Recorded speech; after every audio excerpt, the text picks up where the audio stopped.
God's law reveals our sin. Romans chapter 7, verse 7 through 13. Well then, am I suggesting that the law of God is sinful? Of course not. In fact, it was the law that showed me my sin. I would never have known that coveting is wrong if the law had not said, "You must not covet." But sin used this command to arouse all kinds of covetous desires within me. If there were no law, sin would not have that power. At one time, I lived without understanding the law.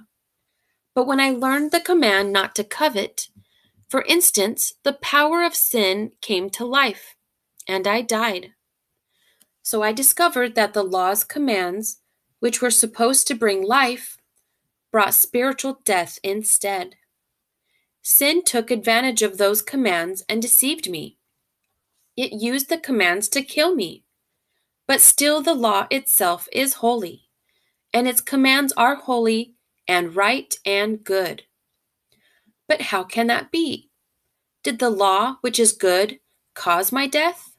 Of course not. Sin used what was good to bring about my condemnation, to death. So we can see how terrible sin really is. It uses God's good command for its own evil purposes. Where there is no law, there is no sin, because people cannot know that their actions are sinful unless a law forbids those actions. God's law makes people realize that they are sinners doomed to die, yet it offers no help. Sin is real and it is dangerous. Imagine a sunny day at the beach. You plunge into the surf. Then you notice a sign on the pier. No swimming. Sharks. Your day is ruined. Is it the sign's fault? Are you angry with the people who put it up? The law is like a sign. It is essential, and we are grateful for it, but it doesn't get rid of the sharks. Sin deceives people by misusing the law.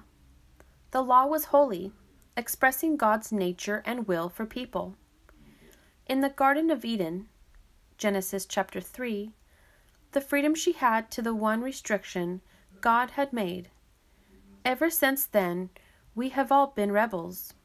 Sin looks good to us, precisely because God has said it is wrong.